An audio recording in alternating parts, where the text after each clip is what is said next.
Now let's talk about the weekly and the quarterly review. Again, another powerful tool in the GoalTrack Planner is the weekly review and the quarterly review. But let's start with the weekly review. At the end of the week, you should try to designate some time at the end of your week to review your week and to review the progress that you made that week. You may want to make that at the end of the workday on Friday.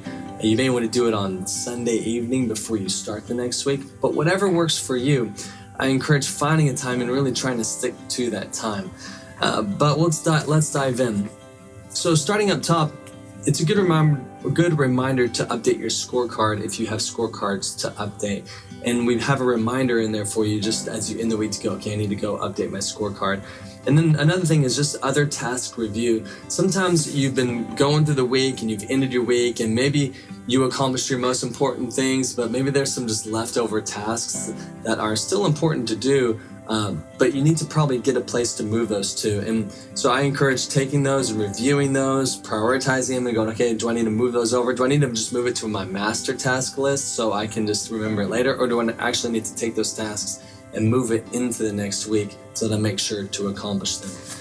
And next we're going to dive into the step one is really looking at the week that you just finished and asking yourself some questions. What are some of your biggest wins? And I always encourage starting with your wins and celebrating the wins.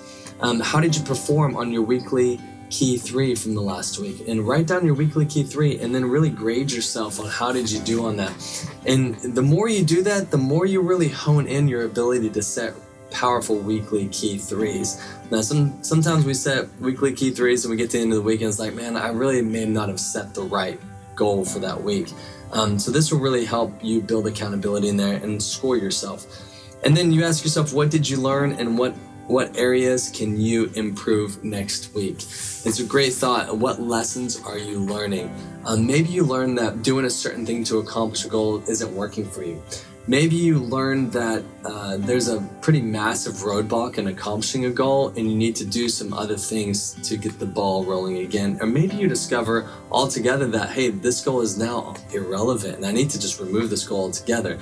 And sometimes that does happen and you don't need to feel terrible about that. I've had many goals that I've set. I work on them very hard and sometimes you hit a place where it depends on what it is, but you realize that maybe this goal is irrelevant now, or maybe we've kind of reached the end of this. That's okay. Don't be disheartened by that. But step 2 is looking at the next week and saying, okay, what are the biggest moves I need to make next week to progress on my goals? How should you adjust your schedule or delegate this week to focus on your most important goals? Don't forget to update your calendar. And it's really looking at your next week and thinking about, okay, do I need to prioritize some things over other things? Should I delegate some stuff? Should I delete some things entirely? And then I love asking the alignment question. Again, one thing my mentor has always taught me is the power of alignment in life. And who do you need to align with and to engage to make the progress on the next week great? And again, I believe that the key to winning in your goals is really finding the great alignments in your life. And I love asking that question on a weekly level is who do you need to contact this week? Who could you reach out to? Who could you glean from? Who could you learn from? And that helps set you up to achieve your greatest goals. And then you review your quarterly goals. And step 3 is review your quarterly goals, master task list, and outstanding tasks. Prep your coming week by filling out your weekly key 3 for the next week. So you end your weekly review by bringing it all over into the next week and beginning to fill that out. And now you're setting yourself up to building momentum out of this week and into your next week to accomplish your big goals. Let's do a quick review of our quarterly review. At the end of every quarter, you're going to see the weeks counting down to 3, 2, 1, and 0. And at the end of all of it, you're going to have a quarterly review. And at the end of this quarterly review, this is where you're going to write down every goal from your quarter, and you're going to grade yourself on that goal. And at the end of the quarter, this is a powerful thing to do. Again, it's keeping your goals really at the forefront of your mind. And now you're going to start to see yourself accomplishing and making progress on your biggest goals for that quarter. But start up top and you can fill in which quarter it is. And then you can prep. And the first checklist is, do you need to prep your new planner? And And I'd always encourage with this GoalTrack Planner is getting it in early before the quarter really ends so that you can even start prepping that up for the next quarter.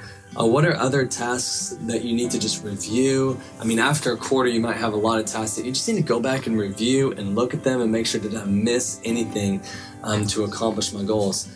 And then the last thing is just update your life track. I love going back and updating my life track because if you remember, we started with the life track and you really graded areas of your life. And let's just say that you graded your physical area of your life low and you said, you know what, I really wanted to make an effort to work out this quarter and get in shape. And maybe you broke that down to some quarterly goals and some weekly goals and habits that you want to do, maybe working out every day. And then all of a sudden you start seeing this progress. And now you get to the end of the quarter and you can go back and you go, you know what, I'm no longer a 5 on my physical, I'm now a 7. I'm seeing myself make progress and I'm actually seeing my life score go up. And that can be a powerful thing to remind yourself of as you end a quarter. And then there's some next questions, just like the weekly, that pertains to your quarter and how you can set up your next quarter for success. And guys, this is how you really start to take your annual goals, break them down in a quarter, and begin to build a rhythm in life and to build an accountability with yourself and to track yourself. That's the key to the GoalTrack Planner. You're tracking yourself, you're tracking your goals so that you can accomplish them in your life. Thanks for being a part of these videos. Thanks for watching, and good luck on reaching your big goals.